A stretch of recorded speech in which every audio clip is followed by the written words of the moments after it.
Hi, I'm Father Anthony Hannon from In Viam Pacis. This is January the 31st, 2019. I'm just learning how to upload videos to YouTube and to embed them in the website.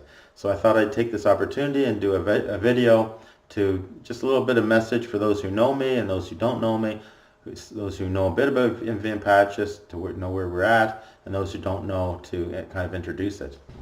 So where shall I begin? First, I want to reassure all those who know me and who are concerned or praying for me. Please keep praying for me. But perhaps because of your prayers, I'm doing very well. I'm very happy out here. I'm warm. Some people are asking, "Are you okay out there, Father? Are you warm enough there?" And it's true. Today, well, I think we're up to minus 12 today, minus 12 Celsius for the Americans, but it's been certainly like below minus 20, just like Ottawa. I think the last few days we're in a kind of a deep freeze right now. But yes, I'm warm. I have heat here, and I have electricity, and I have internet, and I have a landline, and I have a cell phone, which doesn't often work. But I think I've figured out how to kind of fix that with a cell signal booster. And I had that, but it wasn't working, and now I think I got figured out. So anyway, I'm warm, and I'm okay, and I'm well fed. Eh? I'm warm and well fed. St. James talks about that. If you didn't make the connection, it's time to reread the letter of St. James in the New Testament. So please do that. In Viam Pacis. Oh, and I hope you can see it in my face as well. That I'm happy, that I'm fine. That's kind of one of the reasons I wanted to put a video out so you can see me and hear me and that type of thing. But I know what some of you are thinking. You're saying, "Your face, Father Anthony, you've got this big beard." Yeah, I started growing it on December the 12th. I did trim it just once. But I'm not going to trim it anymore, except when it bothers me around my mouth and stuff like that. But we're going to see what happens with it. Yeah, December 12th. That was Our Lady of Guadalupe. I figured that was a good day to start it, and it's good for me because when I look in the mirror, I see all this white hair. Because I don't know. When I look in the, maybe it's with you as well, but when I look in the mirror, I don't feel I look like my age. I'm 56 years old, and clean shaven face. I think I don't know what I look like, but I still feel like I'm in my 30s. I don't feel like I'm that old. It's funny how age is, because when I was younger, I certainly would have thought that 56 was pretty much well, over the hill. I guess it is. We don't live on this earth forever, right? Remember, mortal, from dust you came, and to dust you shall return. So that's a reality, and it's good to look at our mortality.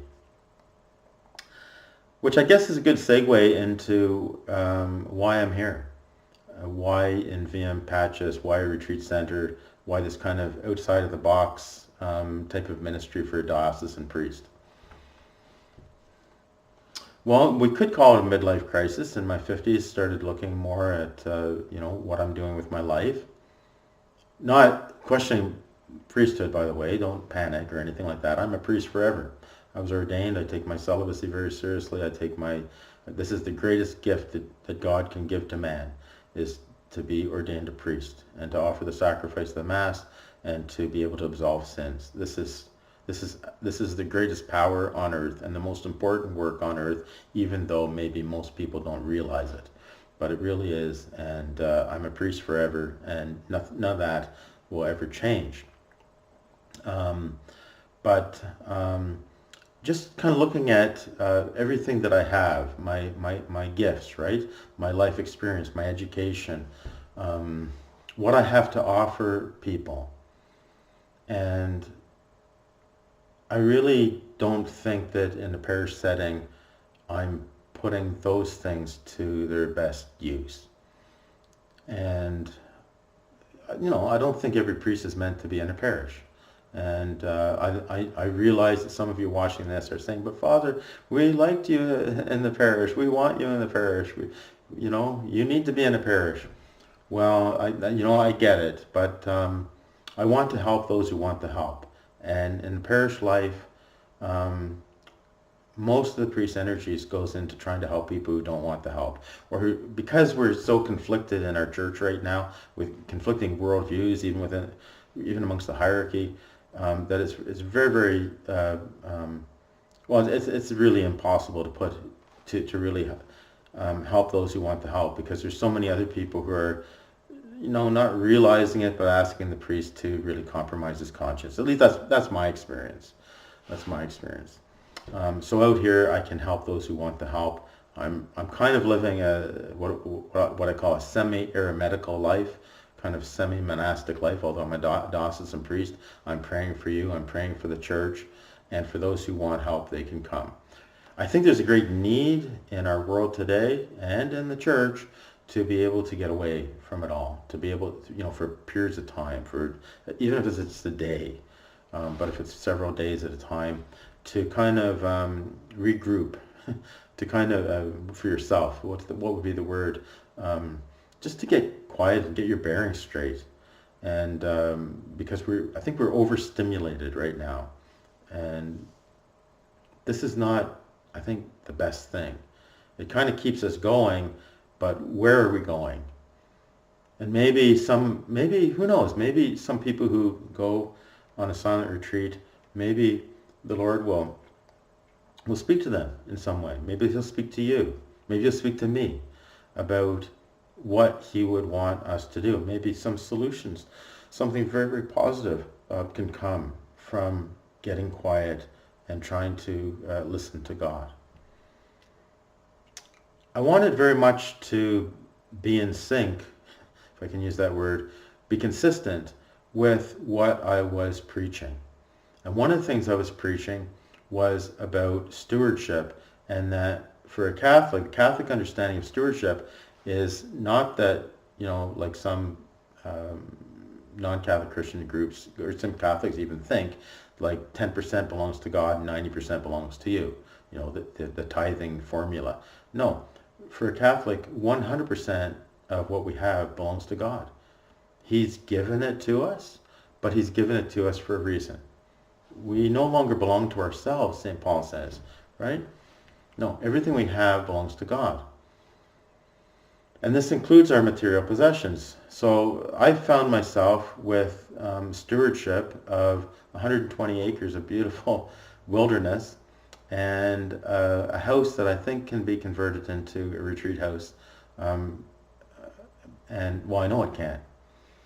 And so I want to put all of this at the disposal of God and for his people. So, which means you, whoever you are listening, whatever your beliefs are even. I'm going to just say that. Even you, because maybe you don't even believe in God, but God, I'm going to tell you, God loves you. Or let me put it another way. You're important. You're important, and you too need or deserve, we could say, an opportunity to go somewhere and get quiet, where you're going to be left alone, right? In solitude. Okay, blah, blah, blah. Where am I going with this now? Maybe I should cut this video short. That's what I would say about homilies. I said maybe I lost my train of thought. Maybe I should cut this homily short. People would nod their heads, and then I would remember what I was going to say, and then we were only halfway through. So anyway, hang tight. Let's see. Yes.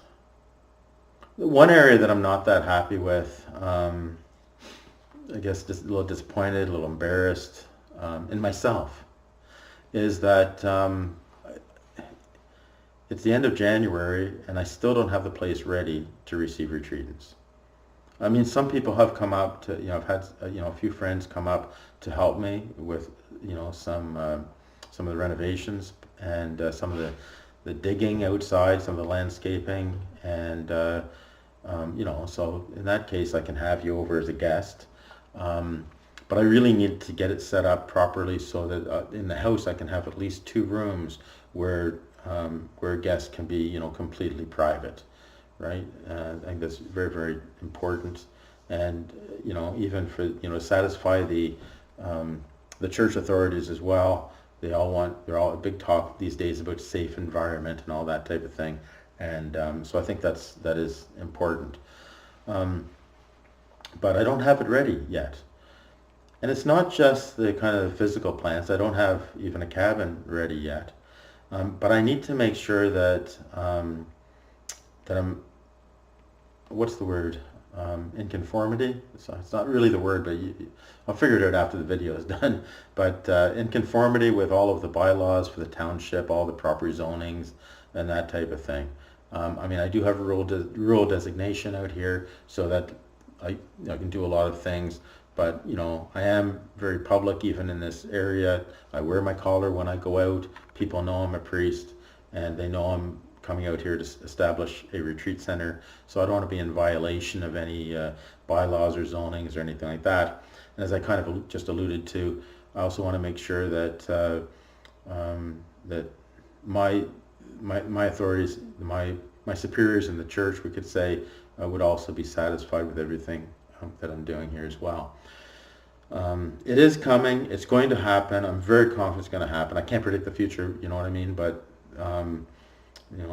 God willing, I think it's going to happen very soon. I used to say, when people say, "When is it ready? When can you receive retreatants?" I used to say in 3 weeks. And I really thought it would be 3 weeks, and then 3 weeks would come and go, and I'd realize that, oh boy, it's maybe another 3 weeks. Now I'm not giving a time frame, but it could happen very, very soon. Tomorrow, please God, a friend is coming out who is kind of has a lot of experience in job sites and coordinating things for contractors, and I think I'm frustrated enough that I'm just going to hire some contractors to do a lot of the work, because they can do it a lot faster than me. I guess one of the things when I reflect on it, and why have I been so off in my estimations about how long things will take? Well, I mean, I knew I would be learning a lot, and in retrospect, maybe I should have hired someone with a backhoe to kind of clear out some of the earth that I did by hand instead. Yeah, it would have been faster, but there's something right about a man who is able, and as long as we are physically able, to do that physical work, to have that sweat of the brow, and to have the muscles aching at the end of the day. It just feels right. And I can look at that forest road and I can say, wow, I did that. I mean, I had a little bit of help, especially thank you, Gary. And but I feel good about that, right? And I really want this place to be as self-sustaining as possible, and not having to hire contractors. I mean, obviously I don't know if it's obvious or not, but I intend to hire an electrician to do the electrical work that's needed, and I think it's only right. I don't want to fool around with that and cause a fire or something, right? But anyway, things will fall into place. That being said, and also, I'm a priest, so I have the mass that I offer each day. I have my office of readings. I have my prayers, and I have people who are calling me, and the pastoral counseling that continues, and I'm very happy and grateful for that. And like I say, I'm not isolated. I'm not a hermit, but I have a lot more solitude, and that's really, really good. That's really, really good. And I hope that you can experience some of that someday here too, or if not here, you take some time to listen, to get quiet, to get unplugged. Anyway, it is the end of the month, and there are expenses that are due, and so In Viam Pacis is set up as a non-profit association. We're applying for charitable status with CRA so that we can issue tax receipts for Canadians. But yeah, we're a non-profit association right now, and the deal that part of the proposal with the Archbishop was that In Viam Pacis would cover the expenses, which include my salary and well, all the expenses building this place up and everything like that. Some of you have said you are going to support me, and some of you have, and I really appreciate that. And I'm just kind of putting the word out now that if you were thinking of supporting In Viam Pacis, supporting this project, this would be a really great time to do that, to start that. It's time to start doing that. So on the website we have, I think we have 3 different pages, and I think I'm putting a donate button underneath this where you can just click and you can use your MasterCard or Visa or American Express or PayPal and contribute to In Viam Pacis with a donation. And you can also send e-transfers. If you want to send an e-transfer, the way you do that is you go to your online banking, and you're going to see somewhere on your online banking e-transfer, and you just click that, and it just gives you the options of what amount you want to give, and whether you want to make it recurring or not, like monthly, for example, or one time. And then you type in the email address that you want to send it to. And the email address is inviampacisretreatcenter@gmail.com. inviampacisretreatcenter@gmail.com, and center is spelt the Canadian way. Anyway, if you want that written out for you, just fill out the contact form on the contact page and send me an email. I'll send you the email back, and you'll have it right there. Also, if you want to send a check, it would be payable to In Viam Pacis, and you'll need the physical address if you're going to mail it, and so again, give me your information, the contact page, and I'll send that back to you. I've just been advised by the website people to not put my email address or physical address on the website because of bots, robots, whatever, and whatever, spam, all that other stuff. So that's why we're doing it like that. So there you have it. If you want, you can leave a comment, because I'm putting this on the blog page, and again, you can send me a contact, and that's just coming to me through the contact information. And yeah, if you want to come and visit, Sunday's often a good day. Not every Sunday, but you can, get in touch with me, and it'd be great to see you, to come up for a visit. Weekdays, I'm always doing something, so I need to be doing something to get this place going. Some of you might be able to come up and volunteer. Some of you may have special skills. But even if you don't, you can work alongside me, and we'll learn along the way, eh? So there's things like that. And I guess that's it. I think this video is long enough. As I used to say, I think this homily is long enough, so I guess I'll shut up now. But know that I'm praying for you, all the benefactors, and anyone who would visit this website. And please pray for me. Okay. God bless. In Viam Pacis.